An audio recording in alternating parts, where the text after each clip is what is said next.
बिना टाइम ज़ाया किए हम जो है यहाँ पे अपने डेस्कटॉप में या कहीं पर भी फ़ोल्डर डायरेक्टरी बना लेते हैं, ठीक है? यहाँ फ़ोल्डर बना लेता हूँ मैं पोर्टफ़ोलियो ऐप नाम का, ठीक है? और इसको हम कोड के थ्रू ओपन कर लेंगे। जैसे ओपन हो जाएगा तो यहाँ पे कुछ ऐसा इंटरफेस होगा जो आप डेली देखते रहते हैं, ठीक है? हम क्या करेंगे, इसमें टोटल 2 फ़ोल्डर बनाएँगे। पोर्टफ़ोलियो ऐप के अंदर ना एक हमारा बैकएंड सर्वर होगा, जिसको हम सर्वर कह देंगे, ठीक है? हाँ, जो एक्चुअल हमारा जो है वो कोर कॉन्सेप्ट होगा हमारा सर्वर, ठीक है? इसके अलावा हमारा जो है वो क्लाइंट साइड जो डिफरेंट यूज़र्स को दिखेगा सर्च इंजन पे, वो हम बनाएँगे इस फ़ोल्डर के अंदर, क्लाइंट के अंदर। सबसे पहले हम सर्वर बनाएँगे, सेटअप करेंगे उसको। जैसे-जैसे हमारा सर्वर बनता जाएगा, हमारी एपीआईज़ लिखते जाएँगे, तो हम डाटा जो है वो उसको क्लाइंट में शो करवाते जाएँगे। सर्वर को ओपन इंटीग्रेटेड टर्मिनल कर लेंगे, ठीक है? और इसमें हम इसके अलावा एक क्लाइंट को चलो हम बाद में बना लेंगे, क्लाइंट को सेटअप बाद में कर लेंगे। सर्वर के ना हमने क्या करना है, अब है हमें फ़ोल्डर खाली है, ठीक है? मैं ये मान के चल रहा हूँ कि आपको बेसिक बैकएंड जो है वो आता है, आपको एक्सप्रेस जेएस वगैरह, मोंगोडीबी, हर एक चीज़ आपको आती है। तो मैं आपको इतना एक्सप्लेन नहीं करूँगा इसमें, मैं थोड़ा तो बहुत आपको ओवरव्यू देते रहूँगा। सर्वर में हम पैकेज डॉट जेसन फाइल बनाएँगे npm init के नाम से, ठीक है? npm init करेंगे तो पैकेज डॉट जेसन फाइल बनेगी, वो कहेगा पैक सर्वर का नेम बताओ, पोर्टफोलियो ऐप कर देते हैं। हाँ, पैकेज का नेम वो कह रहा है स्पेस नहीं होनी चाहिए। हाँ, तो हम पोर्टफोलियो ऐप कर देते हैं। वर्जन 1 रहेगा। डिस्क्रिप्शन हम लगाना चाहें तो this is the portfolio website for my work. Entry point index dot J S नहीं होगा, एंट्री पॉइंट होगा server dot J S. Server dot J S एक फाइल हम बना लेंगे, एंट्री पॉइंट वो होगा। टेस्ट कमांड हम लिखना चाहे तो लिख सकते हैं। गिट रेपोजिटरी नहीं होगी फिलहाल। कीवर्ड्स हम लगा सकते हैं, लगाना चाहे तो ले रहने देते हैं। ऑथर जो है वो अबू बकर होगा। आप अपना नाम लिख लीजिएगा, यहाँ पे मैटर नहीं करता ये चीज़। टाइप कॉमन जैसे नहीं, मॉड्यूल बाद में चेंज कर लेंगे हम इसको। और ओके करके तो ये पैकेज जेसन फाइल हमारी बन चुकी है। और इसको थोड़ा सा सेटअप करते हैं। टाइप हमारा मॉड्यूल होगा, क्योंकि हमने इंपोर्ट स्टेटमेंट को यूज़ करना है, हमने रिक्वायर स्टेटमेंट यूज़ नहीं करना। इसके अलावा जो स्क्रिप्ट्स हैं इसमें डेव लगाएंगे। और यहाँ पे नोडमोन जो है वो ऑटो रिस्टार्ट करता है सर्वर को। हमें बार बार जो है वो सर्वर स्टार्ट नहीं करना पड़ता, तो ऑटोमेटिकली स्टार्ट हो जाता है जैसे हम चेंजेस करते रहते हैं। हाँ, ठीक है। और इसके अलावा हम एक और स्क्रिप्ट लिखेंगे स्टार्ट नाम की। स्टार्ट नाम की स्क्रिप्ट जो है वो काम आएगी हमारे, जब हम डिप्लॉय करेंगे ना वेबसाइट को, तो वहाँ पे स्टार्ट की आएगी। जब हम डेवलपमेंट कर रहे हैं तो हमारी डेवलपमेंट हम चलाएंगे, जब हम डिप्लॉय करेंगे तो स्टार्ट चलाएंगे, ठीक है? बाकी ऑल ओके हमारी पैकेट जेसन में। हम क्या करते हैं, अब एक फाइल बना लेते हैं सर्वर डॉट जेएस, क्योंकि हमारे एंट्री पॉइंट जो है वो सर्वर डॉट जेएस रखा हो। तो एंट्री पॉइंट सर्वर जैसे रखा हो, यहाँ पे हमने फाइल बना ली है। अब हमारा जो है वो फाइल बन गई है, पैकेट जेसन बन गया है। मैं थोड़ा सा इसको फ़ॉन्ट साइज बड़ा कर लेता हूँ ताकि आपको नज़र आए। 24 कर लेता, ठीक हो गया। अब हम क्या करेंगे, इसमें थोड़ी डिपेंडेंसीज और पैकेजेस इंस्टॉल करेंगे जो हमने यूज़ करने हैं। मेन पैकेज हमारा है express JS npm i express, ठीक है? एक्सप्रेस जेएस क्या करता है, अगर आप नॉर्मली अपने सर्वर्स बनाएंगे, अपनी कोडिंग लिखेंगे तो थोड़ा मुश्किल हो जाएगा नोड जेएस की हेल्प से। लेकिन एक्सप्रेस जेएस क्या करता है, नोड जेएस के कोड को आसान बना देता है। आप सर्वर बना सकते हैं, डिफरेंट जो है वो मॉड्यूल्स बना सकते हैं, डिफरेंट पैकेजेस जो है वो कोड लिख सकते हैं, कंट्रोलर लिख सकते हैं, राउट्स लिख सकते हैं। तो वो सारी चीज़ें जो है एक्सप्रेस में आसान हो जाती हैं, कोडिंग आसान हो जाती है as compare to Node dot J S, ठीक है? और काफ़ी लोग जो है वो एक्सप्रेस जेएस को यूज़ करते हैं डिफरेंट दुनिया में। जो बिगिनर होते हैं, जो सीख रहे होते हैं न्यू न्यू, वो नोड जेएस का यूज़ करते हैं शुरू में सर्वर बनाने के लिए, ठीक है? एक्सप्रेस जेएस क्या करती है, आपको आसानी प्रोवाइड करती है सर्वर्स लिखने में और बैकएंड लिखने में।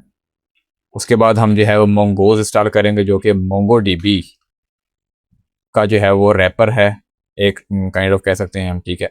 जो कि मोंगोडीबी की तरह यूज़ होता है बैकएंड में यूज़ करने के लिए। मन का मतलब यही है कि एम से मोंगोडीबी, एक एक्सप्रेस, ऐप से रिएक्ट, एंड से नोड जेएस। मोंगोज हो जाएगा। अभी के लिए डॉट एनवी भी कर लेते हैं। डॉट एनवी हमें इन्वायरमेंट वेरिएबल्स बनाने के लिए इस्तेमाल होगी, हमें इन्वायरमेंट वेरिएबल्स बनाने हैं तो डॉट एनवी। अभी के लिए 3 पैकेज इंस्टॉल कर लेते हैं, बाकी पैकेजेस की रिक्वायरमेंट हमें पड़ेगी।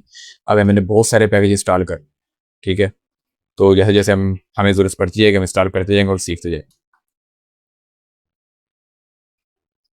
इन तीनों पैकेज को इंस्टॉल होने देते हैं, तब तक हम जो है फाइल बना लेते हैं डॉट env नाम की। हमारे सर्वर के अंदर जो है वो इन डॉट env फाइल बनेगी। इसके अंदर हम एक पोर्ट नाम रखेंगे, पोर्ट 3000 रख लेंगे, और मोंगो URI रख लेंगे एक, ठीक है। और इसके अलावा JWT सीक्रेट फिलहाल के लिए हम रहने देते हैं, बाद में हम जैसे ज़रूरत पड़ती है तो हम लिखते जाएंगे ये चीज़, ठीक है। सर्वर डॉट जेएस में हमारा एक्सप्रेस जेस इंस्टॉल हो चुका है, तो हम क्या करेंगे, इसको npm रन डेव करना चाहें तो कर सकते हैं। अभी के लिए फिलहाल इसको नीचे कर होते हैं। पहले हम डॉट env कॉन्फ़िगरेशन कर लेते हैं, import dot env from dot env। इसके अलावा डॉट env डॉट कॉन्फ़िग, काफ़ी सारे तरीके हैं डॉट env को कॉन्फ़िगरेशन करने के। मेरा तरीका ये वाला है, ठीक है। और इसके बाद हम कमेंट्स भी लगाते रहेंगे, साथ लगाने हैं तो इंपोर्ट एक्सप्रेस जेएस मोंगोडीबी और मोंगो आ जाएगा। इसके साथ साथ हम एक और पैकेज इंस्टॉल कर लेते हैं, वो है course, npm i course. Course का करता है कि आपके बैकएंड की एपीआईज को फ्रंट एंड में दिखाने के लिए ना, उसको अटैच करने, कनेक्ट करने के लिए, उसको एक्सेस किया जा सके, उसके लिए कोर्स लगाया जाता है क्रॉस रीजन पॉलिसी का, ठीक है। तो ये यूज होता है कोर्स। इसको इंस्टॉल कर लेते हैं, इसको इंपोर्ट कर लेंगे साथ साथ। इसका सेटअप भी साथ साथ करते जाते हैं ताकि हमें बाद में प्रॉब्लम्स ना आए एपीआई को फैच करने। अब हम क्या करेंगे, एक्सप्रेस ले लिया है, एक्सप्रेस का इंस्टेंस बना लेंगे हम। कैसे, const app is equal to express, ठीक है। ये इंस्टेंस बना लिए इसका एक्सप्रेस जेस का। और अब हम जो है वो एक्सप्रेस ऐसे हम थोड़ी बहुत मिडल वेयर लगा लेंगे। कमिट लगा देता हूँ ताकि आपको नज़र आ जाए।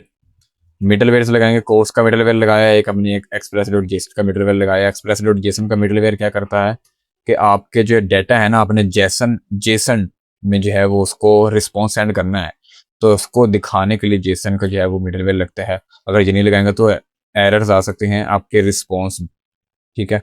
कोर्स के अंदर जो है ना, हम एक ऑब्जेक्ट ओपन करेंगे, ऑब्जेक्ट में लिखेंगे ओरिजिन, ठीक है। ओरिजिन हमारा फिलहाल जो है वो लोकल होस्ट और 3000 होगा, हाँ 5173। बाद में इसको चेंज कर लेंगे, हाँ फिलहाल अभी के लिए सही है। और इसके अलावा हम क्रेडेंशियल्स का यूज़ नहीं करेंगे क्योंकि हमने इसमें कुकीज़ यूज़ नहीं करना है। कुकीज़ इसलिए यूज़ नहीं करूँगा, वो आपके बाद में बताऊँगा कि क्यों नहीं यूज़ कर रहा, एंड में प्रॉब्लम्स आती है उसकी। इसके अलावा हम एक और मिडलवेयर लगा देंगे, express dot URL encoded extended true. ये एरर इसलिए आ रहा है, एक्सटेंडेड ट्रू। ये मिडलवेयर क्या करता है, आपने इमेजेस अपलोड करनी है तो हम टेबल में जो है वो फॉर्म में, सॉरी टेबल कहती है, फॉर्म में जो है हमने इमेजेस जो है वो डिफरेंट चीज़ें जो है वो देनी है। एक तो हम जेसर में डाटा देते हैं ना, रिक्वेस्ट में डाटा, एक हम देते हैं टेबल में डाटा, फॉर्म में, सॉरी टेबल कहती है फॉर्म में। तो वो उसको एक्सेप्ट करने के लिए जो है ना इस मिडलवेयर को यूज़ किया जाता है। अगर ये नहीं लगाएंगे तो फिर आप फॉर्म में डाटा नहीं दे सकते। वो हम आगे वाली इस वीडियोज़ में देखेंगे ना, कैसे हम जो एपीआई को फैच करेंगे तो प्रॉब्लम्स आती हैं, तो उसको रिजोल्व करने के लिए ये होता है। जो चीज़ समझ ना आए वो आप लिखते जाइएगा, आगे आपको समझ आ जाएगी जैसे आप प्रोजेक्ट में आगे बढ़ेंगे। राउट्स बनाएंगे हम, राउट्स में सिंपल एक राउट बना लेते हैं टेस्टिंग के लिए, ऐप डॉट गेट स्लैश और response dot send API working fine. API completely fine work कर रही है। इसके अलावा हम सर्वर को लिसन कर देंगे, ऐप डॉट लिसन, और यहाँ पे प्रोसेस डॉट एनवी पोर्ट, इसको हम यहाँ पे लगाते हैं, const port is equal to process dot env port, और तो 5000 लगे पोर्ट, और कॉलबैक फंक्शन आ जाएगा यहाँ पे, हाँ कॉलबैक फंक्शन। और यहाँ पे हम क्या लिख देंगे, कंसोल लॉग करवा लेंगे, server is running on port 3000। तो हमारा बेसिक सर्वर जो है वो सेटअप हो चुका है और डॉट एनवी फाइल से जो है ये कॉन्फ़िगरेशन ले रहा है। इसको अगर हम रन करेंगे तो npm run dev की वजह से npm run dev नोडमो इंस्टॉल नहीं किया, वो कह रहा है, एरर दे रहा है।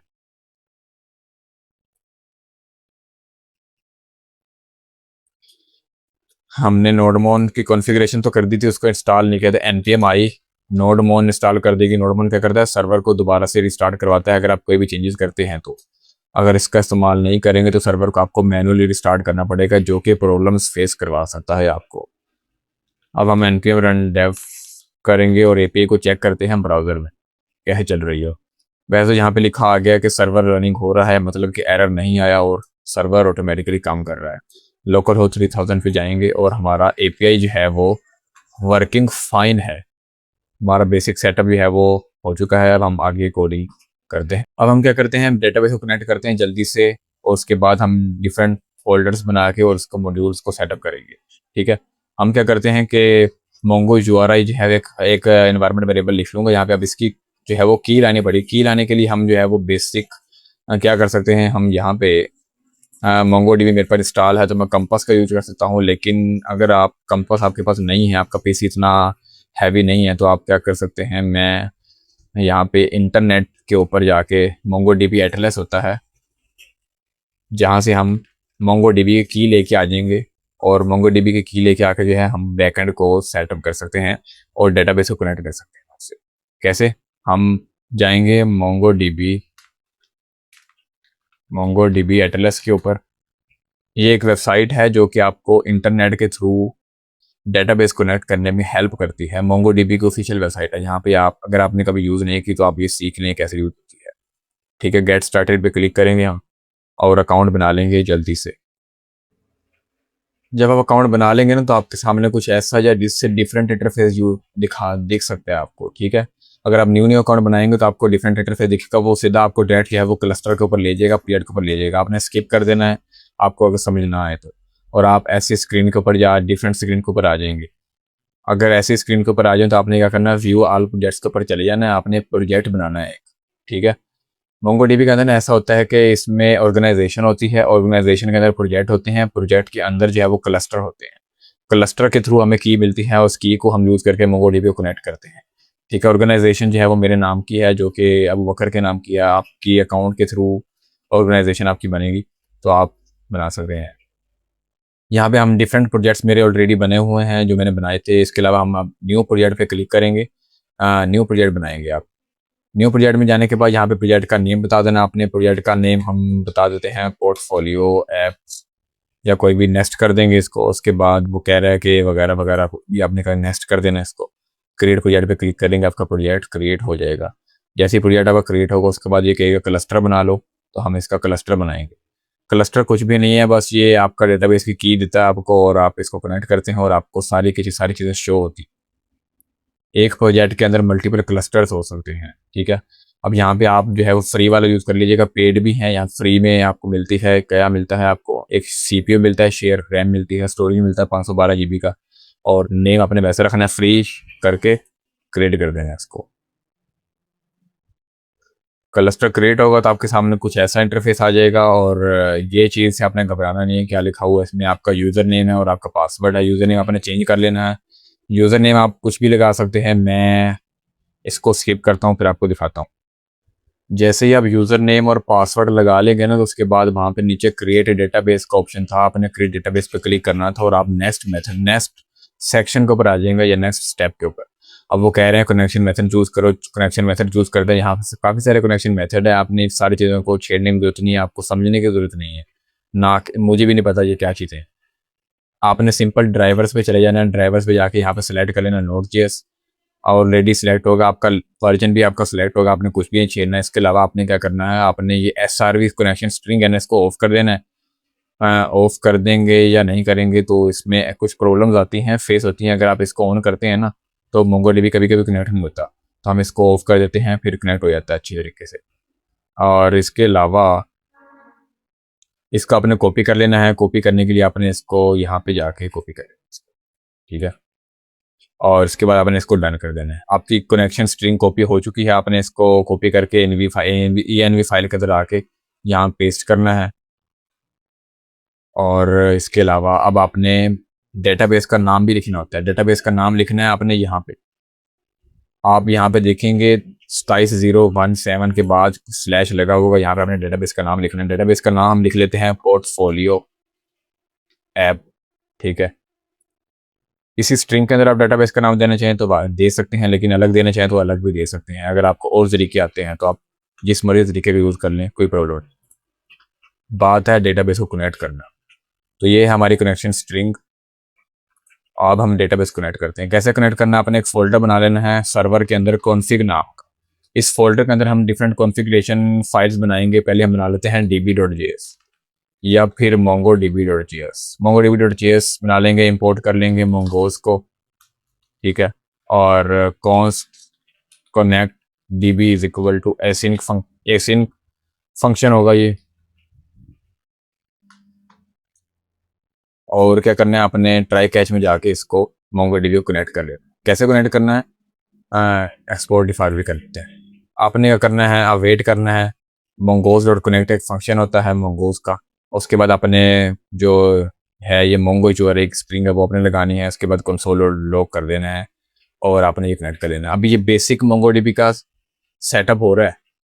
आगे वीडियोस में जो है ना आपको थोड़ा एडवांस में चीज़ें सिखाऊंगा ना, तो आपको बताऊंगा प्रोजेक्ट में यूज़ करेंगे जब हमारी प्रोजेक्ट की रिक्वायरमेंट कुछ ऐसी होगी कि हमने mongodb डिफरेंट तरीके से कनेक्ट करना होगा, ठीक है। अभी हम सिर्फ टेस्ट कर रहे हैं कि चीज़ काम कर रही है या नहीं, तो इसलिए हम ऐसे कनेक्ट कर रहे हैं। बाद में हम इसको चेंज करेंगे। इसको बना लिया है फाइल को, अब हमें server.js के अंदर जाके इसको रन कर देना है। कैसे रन करेंगे, मिडलवेयर के अंदर या फिर नीचे जो है वो लगा देंगे, कनेक्ट db नाम की फाइल होगी, फंक्शन होगा, वो कॉल कर देंगे। आपने एक चीज़ याद रखनी है, यहाँ पे .js लगाना नहीं बोलना। किसी भी फाइल को या फंक्शन को इंपोर्ट करेंगे ना आप, तो आपने .js लगाना लाजमी है। जैसे आप लगाएंगे तो आपका जो है वो mongodb कनेक्ट हो चुका है। ये देखिए आपका mongodb कनेक्ट हो चुका है, ठीक है। तो यहाँ तक अगर आप कर चुके हैं तो वेल एंड गुड है। आगे वीडियोस में जो है ना हम अब डिफरेंट फोल्डर्स बनाएंगे और कंट्रोलर्स बनाएंगे। फोल्डर बना के एक सिंपल बेसिक कंट्रोलर बनाएंगे एपीआई को टेस्ट करने के लिए। उसके बाद हम इसको डिप्लॉय करेंगे ताकि देखें क्या वहाँ भी चीज़ काम कर रही है या नहीं। कुछ लोग ऐसा करते हैं कि पूरी जो है प्रोजेक्ट बना के उसके बाद डिप्लॉय करते हैं। इतना बड़ा कम्प्लेक्स प्रोजेक्ट होता है और डिप्लॉय करने जाते हैं तो उनसे डिप्लॉय होता नहीं है। फिर वो कहते हैं कि मुझे एरर्स आ रहे हैं, ये आ रहा है, वो आ रहा है। तो हमें ऐसा करना चाहिए शुरू में ही जो है ना बेसिक वर्जन जब हमारा बनता है ना, इनिशियली जो है हम प्रोजेक्ट को डिप्लॉय कर दें ताकि जो प्रॉब्लम्स फेस हो रही है ना साथ साथ फेस होती रहें और उनको साथ साथ रिजोल्व करते रहें। तो मैं ऐसे ही करता हूँ, साथ साथ रिजोल्व करता रहूँगा प्रॉब्लम्स को और उनको फेस करता रहूँगा, ठीक है। बेसिक सेटअप हमारा कंप्लीट हो चुका है। हमने क्या करना है, डिफरेंट फोल्डर्स बनाने हैं। server.js में डिफरेंट फोल्डर बनाएंगे जिसे हम कहते हैं MVC फोल्डर्स। M का मतलब होता है मॉडल्स, ठीक है, जिसमें सारे के सारे हमारे डेटाबेस के स्कीमास आएंगे, मॉडल्स डॉक्यूमेंट सारे आएंगे। इसके अलावा V का मतलब होता है व्यूज़, जो कि हम यूज़ नहीं करने वाले, वो कि हम EJS टेम्पलेट यूज़ नहीं कर, ठीक है। C का मतलब होता है कंट्रोलर्स। कंट्रोलर्स में हमारा सारा का सारा लॉजिक आएगा जो हमने लिखना है हमारे सर्वर्स के बारे में, APIs के बारे में, डिफरेंट लॉजिक्स। और राउट्स आएंगे जिसमें हमारे जो हैं वो डिफरेंट राउट्स होंगे कि कौन कौन से API के राउट्स वो आ जाएंगे। इसके अलावा हमारा जो है वो और फोल्डर भी बन सकते हैं, जैसे कि यूटिल्स फोल्डर हो गया, यूटिल्स फोल्डर हो गया एक, ठीक है। इसके अलावा एक फोल्डर हो गया पब्लिक नाम का। पब्लिक नाम का फोल्डर लोग बनाते हैं लेकिन अभी हमें ज़रूरत नहीं है तो हम नहीं बना सकते। यूटिल्स फोल्डर की भी ज़रूरत नहीं है तो हम इसको डिलीट कर देंगे। अगर हमें रिक्वायरमेंट हो तो हम बना लें, ठीक है। मेन जो फोल्डर्स हैं वो मॉडल्स है, कंट्रोलर है, राउट्स है और कॉन्फ़िग है, ठीक है। server.js हमारी कुछ ऐसी दिख रही है। बेसिक सेटअप हमारा हो चुका है। हम क्या करते हैं, बेसिक API बनाते हैं, उसको टेस्ट करते हैं, उसके बाद इसको डिप्लॉय करते हैं और इसकी वीडियो को एंड करते हैं। फिर नेक्स्ट हम देखेंगे प्रोजेक्ट बनाएंगे। हमने क्या करना है, कंट्रोलर में जाके फाइल बनानी है। यहाँ पे फाइल का नाम हम रख देते हैं auth.controllers.js। import export const testing API is equal to async request response try catch हम लगा देंगे। यहाँ पे ट्राई कैच के बाद console.log लगा लेंगे एरर और रिटर्न करेंगे एरर को, ठीक है। उसके बाद रिस्पॉन्स डॉट जेसन हम करेंगे, ठीक है, message API is working fine वगैरह वगैरह लिखा दे, ठीक है। ये हमारी बेसिक एपीआई बन चुकी है। अब इसका राउट्स बनाएंगे हम। राउट्स में हम जाएंगे oath dot routes dot JS, हाँ, और इस फाइल को बना के इंपोर्ट एक्सप्रेस फ्रॉम एक्सप्रेस कर लेंगे, ठीक है। इसके अलावा const auth router is equal to express dot router लगा लेंगे। एक्सपोर्ट डिफ़ॉल्ट कर लेंगे इसको, एक्सपोर्ट डिफ़ॉल्ट एज राउटर, और जो एपीआई मैंने बनाई है उसका राउट बना, उस राउटर डॉट गेट है, गेट एपीआई थी ना वो, स्लैश टेस्ट, और उसके बाद टेस्ट एपीआई नाम की जो है वो फाइल फंक्शन थी वो। इसमें डॉट जेएस लगाना नाम भूलिएगा, आप, मैं आपको अगेन कह रहा हूँ, आपने कोई भी फंक्शन या कोई भी फाइल इंपोर्ट करनी है तो आपने डॉट जेएस लगाना लाजमी है, ठीक है। एंड में नहीं लगाएंगे तो एरर आपको आ सकते हैं। जो आपको एरर आएंगे तो वो आप साथ साथ रिजोल्व करते रहना, आपको समझ आ जाएगा कि जो चीज़ समझना है चैट जीपीटी है आपके पास। ये हमने राउट्स बना लिए, कंट्रोलर बना ली है। अब हम क्या करते हैं, सर्वर डॉट जेएस में इसको इनिशियलाइज कर लेते हैं। इनिशियलाइज कैसे करेंगे, ऐप डॉट यूज़ करेंगे हम slash API slash API slash oath लगा देंगे, क्योंकि हमने बाद में ऑथेंटिकेशन राउट्स इसके अंदर लगाने हैं तो हम इसी को यूज़ कर लेंगे। ओथ राउटर नाम की जो है वो फाइल है वो हम लगा लेंगे यहाँ पे, और डॉट जेएस लगाना लाजमी है, ठीक है। तो हमारा जो है ये एपीआई हमारा बन चुका है, इसको टेस्ट करते हैं सबसे पहले थंडर क्लाइंट में, ठीक है। उसके बाद हम इसको डिप्लॉय करेंगे तो वहाँ पे टेस्ट करेंगे। थंडर क्लाइंट में तो चल जाएगी, इसमें कोई प्रॉब्लम आनी नहीं है। पहले हम नीचे देख लेते हैं कोई एरर नहीं है कंसोल डॉट लॉग में, ठीक है। 3000 slash A P slash auth slash test होगी, गेट राउट है ना, ये सेंड करेंगे तो ये एपीआई इज़ वर्किंग फाइन हमारा आ चुका है, मतलब एपीआई हमारी फाइन वर्किंग कर रही है। थंडर क्लाइंट में हमारी काम कर रही है, हमारी लोकल मशीन के अंदर काम कर रही है। अब हमने इस लोकल मशीन से इसको आप सबकी मशीनों में काम करवाना है ना इसको, तो हम डिप्लॉय करेंगे इसको। बेसिक्स इनिशियल हमारा सेटअप होगा कि इसको डिप्लॉय करेंगे, ताकि साथ साथ जो है हम जो चेंजेस करें उसको डिप्लॉय करते रहें। डिप्लॉय कैसे करना है, हम इसको थोड़ा कोड को थोड़ा सा चेंज करेंगे, इसको डिप्लॉयमेंट स्टाइल में लेके आएंगे। कैसे लेके आना है, आपने क्या करना है, आपने इसमें एक फाइल बना लेनी है सर्वर के अंदर, सर्वर फोल्डर के अंदर, रूट डायरेक्टरी के अंदर वर्सल डॉट जेसन नाम की फाइल बना लेनी है, वर्सल डॉट जेसन नाम। मैं इसको डिप्लॉय जो करूँगा वर्सल के ऊपर करूँगा, ठीक है। तो इसलिए वर्सल डॉट जेसन फाइल बनाना लाजमी है। वर्सल डॉट जेसन फाइल बनाने के बाद आपने इसके अंदर कुछ लिखना है। वो लिखना क्या है, आपने जाना है गिटहब के ऊपर, स्लैश ग्रेट स्टैक डेव के ऊपर चले जाइएगा आप। यहाँ पे आपको एक नोट्स मिलेंगे, नोट्स नाम की एक रेपोजिटरी मिलेगी नोट्स नाम की। नोट्स पे क्लिक करेंगे ना आप, तो आपको यहाँ पे वर्सल डॉट जेसन मिलेगी, किसके लिए, डिप्लॉयमेंट बेसिक एक्सप्रेसिव टाइप से Vercel dot JSON for mark config. यहाँ पे आपको वर्सल डॉट जेसन मिलेगी फ्रंट एंड क्लाइंट के लिए, और यहाँ पे आपको वर्सल डॉट जेसन मिलेगी किसके लिए, बैकएंड के लिए। तो आपने ये क्या करना है, ये बैकएंड के लिए मिली हुई है वर्सल डॉट जेसन, इसको आपको कॉपी करना है एज इट इज़, और आपने इसको यहाँ पेस्ट कर देना है। इसमें क्या क्या लिखा हो, उसमें लिखा ये हो कि वर्जन नंबर 2 है हमारा, बिल्ड हमारी ये है, सर्वर डॉट जेस हमारी फाइल है। अगर आपने इंडेक्स डॉट जेस फाइल लगाया तो यहाँ पे इंडेक्स आ जाएगा, इनको सर्वर डॉट जेस आ जाएगा। बाकी सारी चीज़ें वैसे की वैसे रहेंगी, अपने कोई चीज़ नहीं चाहिए, ठीक है। इसको अपने फाइल को बना लेना है लाजमी, फाइल नहीं बनाएंगे तो आपको एरर आएगा। उसके बाद अपने दूसरा काम क्या करना है, दूसरा अपने काम ये करना है कि आपने इन्वायरमेंट वेरिएबल में एक इन्वायरमेंट वेरिएबल सेट करना है, उसका नाम है नोड एनवी। नोड एनवी का मतलब होता है नोड इन्वायरमेंट। हमारा इन्वायरमेंट कौन सा है, फिलहाल हमारा इन्वायरमेंट जो है वो डेवलपमेंट है हमारे लोकल मशीन पे। जब डिप्लॉय करेंगे तो इसका इन्वायरमेंट जो है वो प्रोडक्शन हो जाएगा। ये लगाने का मकसद ये है कि हम इसको थोड़ा सा डिफेंस तरीके से करवाएं। कैसे करवाना है, हम क्या करेंगे, हम लिखेंगे if process dot env dot node env is equal to production is equal to development. हम कह रहे हैं कि अगर हमारा नोड इन्वायरमेंट डेवलपमेंट है तो आप क्या करो, सर्वर को लिसन कर लो इस तरीके, ठीक है। लेकिन इन केस हमारा जो है वो नोड इन्वायरमेंट डेवलपमेंट नहीं है, तो फिर तुम क्या करो, एक्सपोर्ट कर दो, एक्सपोर्ट डिफॉल्ट ऐप।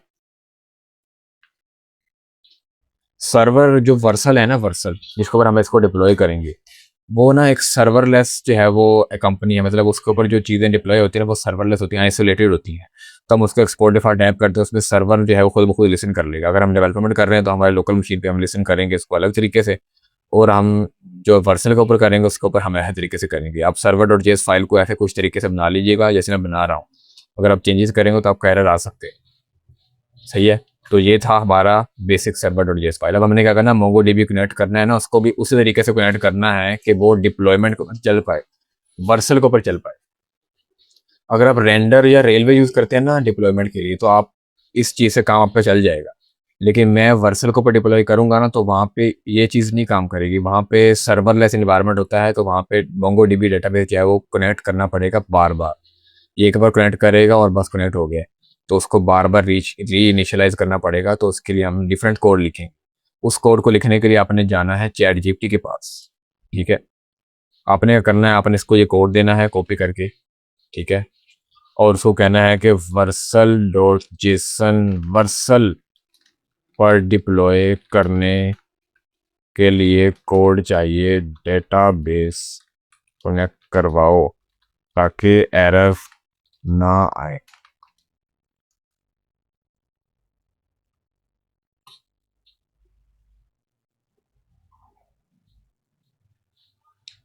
अब वो क्या करेगा कि आपको ना कोड देगा कुछ इस तरीके का।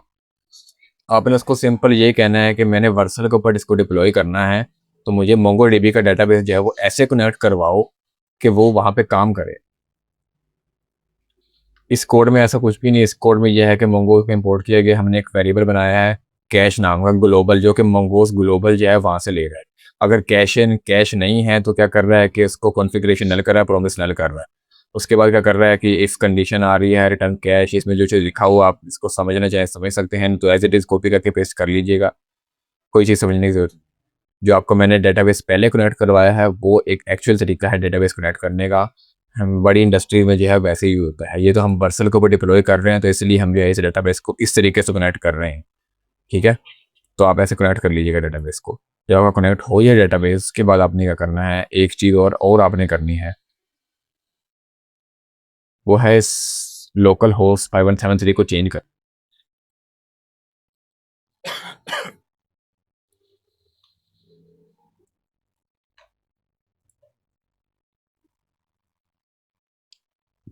जो हमने ओरिजिन लगाया था ना, इसको चेंज करना है थोड़ा सा। ओरिजिन थोड़ा एक्चुअल सही नहीं था, उसका लिंक सही नहीं था। हमारा सर्वर डॉट जेएस भी कम्प्लीट रेडी है, इसके अलावा ENV भी रेडी है कम्प्लीट, हमारी जो है ओथ कंट्रोलर भी रेडी है, बेसिक बेसिक हमारा चीज़ें रेडी है। इसको डिप्लॉय करने के लिए हम गिटहब के ऊपर इसको इनिशियलाइज करेंगे, इनिशियलाइज रेपो करेंगे, और इसका बेसिक जो है वो कमेंट कर लेते हैं। कमेंट का करेंगे basic setup of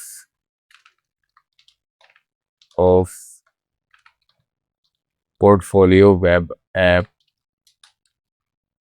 completed ready to deploy. Comment कर देंगे। 1 मिनट कमेंट करने से पहले एक चीज़ हमने गलत कर दी है, हमने डॉट गिट इग्नोर नहीं बनाया।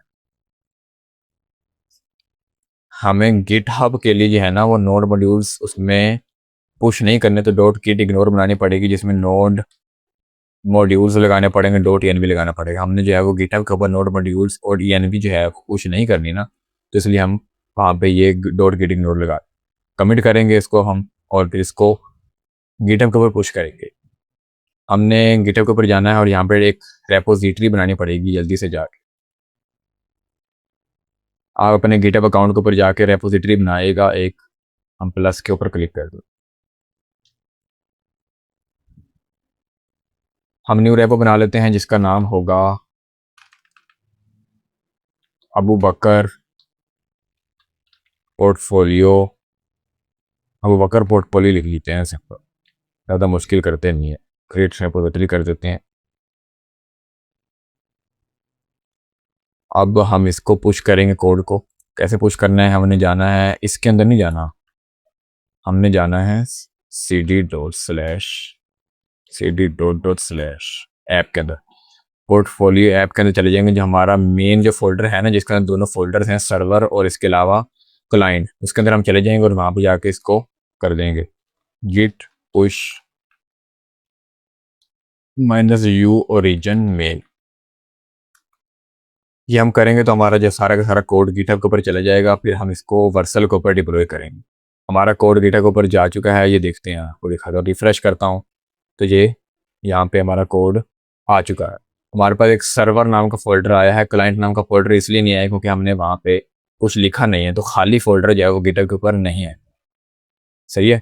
सर्वर के ऊपर हमारे क्या क्या चीज़ें हैं, हमारे डिफरेंट फोल्डर्स हमारे आ रहे हैं, कॉन्फ़िगर सारी चीज़ें आ रही हैं। अब हम क्या करेंगे, वर्सल के ऊपर जाएंगे और एक मिनट, ये रिवर्सल।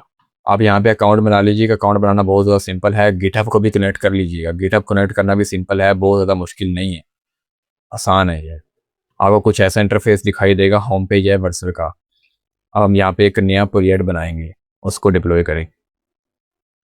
मैंने जो है ना पहले से काफ़ी सारे प्रोजेक्ट जो हैं वो डिप्लॉय करके रखे हुए हैं, मैं इसी को यूज़ करता हूँ बेसिक डेमो डिप्लॉय करने के लिए। जैसे बैकएंड को डिप्लॉय किया बैकएंड के नाम से, फ्रंट एंड को डिप्लॉय किया फ्रंट एंड के नाम से। हम क्या करेंगे, ऐड न्यू पे जाएंगे, प्रोजेक्ट पे क्लिक करेंगे और उसको डिप्लॉय करेंगे। कैसे प्रोजेक्ट पे जाएंगे ना, जब हम तो यहाँ पे हमें प्रोजेक्ट पे ले जाएगा। यहाँ पे हमने जो है ना जो गिटहब की रेपोजिटरी है ना वो सिलेक्ट करनी है, कौन सी रेपो हमने सिलेक्ट करनी है। जब आप गिटहब अपना कनेक्ट कर लेंगे ना तो आपको हमारे सामने काफ़ी सारी चीज़ें आ जाएंगी। यहाँ पे हमने अब वर्कर पोर्टफोलियो वेबसाइट जो है रेपोजिटरी थी, इसको कनेक्ट कर लेना, इंपोर्ट कर। यहाँ पे हम इसका नेम जो है ना प्रोजेक्ट का नेम ऐसे रखेंगे ताकि हमें समझ आ जाए कि ये बैकएंड का जो एपीआई का जो है प्रोजेक्ट है। तो हम क्या करेंगे, अब वर्कर पोर्टफोलियो बैकएंड लिख देंगे ना साथ, और यहाँ पे हमने एडिट पे जाके ना इस रूट डायरेक्टरी को सिलेक्ट करना है। एडिट पे जाके हमारा सर्वर जो फोल्डर है ना इसको सिलेक्ट करना है, क्योंकि हमारा सर्वर करने लगे हैं ना इंपोर्ट यहाँ पे, तो कंटिन्यू करेंगे सर्वर को। सर्वर आ जाएगा और एक्सप्रेस जैसे यहाँ पे सिलेक्ट होगा तो हम इसको अदर पे क्लिक कर लेंगे और सिलेक्ट कर लेंगे, अदर होगा। ठीक है, सर्वर सेलेक्ट हो गया, अदर हो जाएगा। उसके अलावा हमारे जो है वो यहाँ पे डिफरेंट आ जाएंगी यहाँ पर चीज़ें, इनको हमने छेड़ना नहीं है। करना चाहें तो कर सकते हैं इसको चीज़ें, लेकिन छेड़ना नहीं है। एनवायरमेंट वेरिएबल्स में जाके हमने एनवायरमेंट वेरिएबल सेट करने हैं जो हमने अब यहाँ पर बनाए थे। एनवायरमेंट वेरिएबल्स इनवीआई के अंदर कॉपी करके पेस्ट कर लेंगे एनवायरमेंट वेरिएबल्स। यहाँ पे जाकर जैसे करने हैं, कॉपी करना है, पेस्ट करना है, एनवायरमेंट वेरिएबल आपके बन जाएंगे। पोर्ट की ज़रूरत नहीं है इसको। इसके अलावा नोड एनवायरमेंट जो है यहाँ पे डेवलपमेंट नहीं होगा, यहाँ पे प्रोडक्शन होगा। ठीक है, डेवलपमेंट हमारा हमारी लोकल मशीन के अंदर होगा, प्रोडक्शन जो है हमारा डिप्लॉयमेंट के थ्रू होगा। मोंगो यूआरएल हमें देना है यहाँ पे और हम इसको डिप्लॉय कर लेंगे। जैसे इसको डिप्लॉय करेंगे आपको यहाँ पे थोड़ी सी एरर्स अगर दिखेंगे, अगर एरर्स आएंगे तो दिखेंगे, नहीं तो नहीं दिखेंगे। ठीक है, अब ये डिप्लॉय कर रहा है, थोड़ा सा टाइम लगेगा, ये 1-2 मिनट।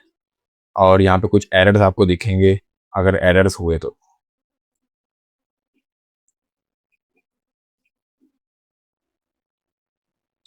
जैसे ही ये डिप्लॉय कर देगा तो आपके सामने कुछ ऐसा इंटरफेस आ जाएगा और आपको जो आपका फ्रंट होम पेज है ना वो आपको यहाँ पे दिखाई देगा। आप कंटिन्यू टू डैशबोर्ड कर लीजिएगा और हमारा जो है ये देखें एपीआई वर्किंग फाइन है, मतलब कि हमारा बैकएंड सर्वर जो है डिप्लॉय हो चुका है सक्सेसफुल। अब हम इस एपीआई को जो है ना जो हमने बेसिक एपीआई बनाई थी उसको टेस्ट भी कर लेंगे ताकि हम देख सकें क्या वो काम कर रही है या नहीं। डिप्लॉयमेंट यहाँ पे तो काम कर रही है, क्या थंडर क्लाइंट पे जब हम एपीआई को फैच करते हैं क्या वो काम कर रही है वहाँ पे, तो हम उसको चेक करेंगे, क्या चेक करना है वो अभी हम दिखाते हैं। हमारी एपीआई जो है वो वहाँ पे वर्किंग फाइन आ रही है। हमारा यूआरएल जो है वो ये वाला है, यूआरएल हमारा ये वाला है। ठीक है, अब हम क्या करेंगे, हम इस एपीआई का जो यूआरएल है इसको कॉपी करेंगे और हम जाएंगे थंडर क्लाइंट पे। थंडर क्लाइंट पे जाने के बाद हमारा अब ये यूआरएल जो है ना वो चेंज होने वाला है। लोकल 3000 था ना, इसका यूआरएल जो है वो चेंज हो जाएगा, यहाँ पे ये हो जाएगा। उसके बाद /API/host/test वैसा का वैसा रहेगा, क्योंकि हमने यहाँ पे /API/host/test लगाया था। ठीक है, हमारा यूआरएल जो चेंज हुआ है वो है लोकल होस्ट की जगह हमारा ये वाला यूआरएल है। गेट लगेगा और सेंड करेंगे हम यहाँ पे, तो हमारा रिस्पॉन्स आ जाएगा यहाँ पे एपीआई वर्किंग फाइन, मतलब कि हमारी पहली बेसिक एपीआई बना भी ली है हमने, उसको डिप्लॉय भी कर दिया है और सक्सेसफुली फैच भी हो रही है। यहाँ तक आप जो है वो आप सीख चुके होंगे कि आपने डिप्लॉय कैसे करना है अपना प्रोजेक्ट। ठीक है, इनिशियल फेस पे कर देंगे तो आप वेल एंड गुड रहेंगे, ताकि आपको बाद में प्रॉब्लम्स फेस आए तो आप उसको रिजोल्व करें। अब हम साथ साथ जो है वो इस जो हमने डिप्लॉय किया ना एपीआई, जो यूआरएल डिप्लॉय की, इसको यूज़ करेंगे हम लोकली जो है वो यूज़ नहीं करेंगे। लोकल हम टेस्ट करेंगे, उसके बाद इसको यूज़ करेंगे। साथ साथ जो है हम इसको यूज़ करते जाएंगे, हम जो है कमेंट करते जाएंगे, गिटहब के ऊपर पुश करते जाएंगे, और जो गिटहब के ऊपर पुश करेंगे हम कोड वो सारा का सारा वर्जन के ऊपर चेंजेस रिफ्लेक्ट होते जाए। तो हमारा ये था आज की वीडियो का मकसद, जो कि हमारा कंप्लीट हुआ। अगली वीडियो में हम क्या करेंगे, हमारा जो है प्रोजेक्ट बनाना शुरू करेंगे। अभी तक तो जो है हमारा बेसिक सेटअप था जो हमने बनाया, अब हम आगे प्रोजेक्ट बनाना शुरू करेंगे जिसमें हम मॉडल्स लिखेंगे, कंट्रोलर्स लिखेंगे और राउट्स लिखेंगे, उसको टेस्ट करेंगे, इसके बाद क्लाइंट बनाएंगे वगैरह वगैरह सब कुछ हम करेंगे। आसा चीज़ें आपको सीखने को मिलेंगी। मिलते हैं अगली वीडियो।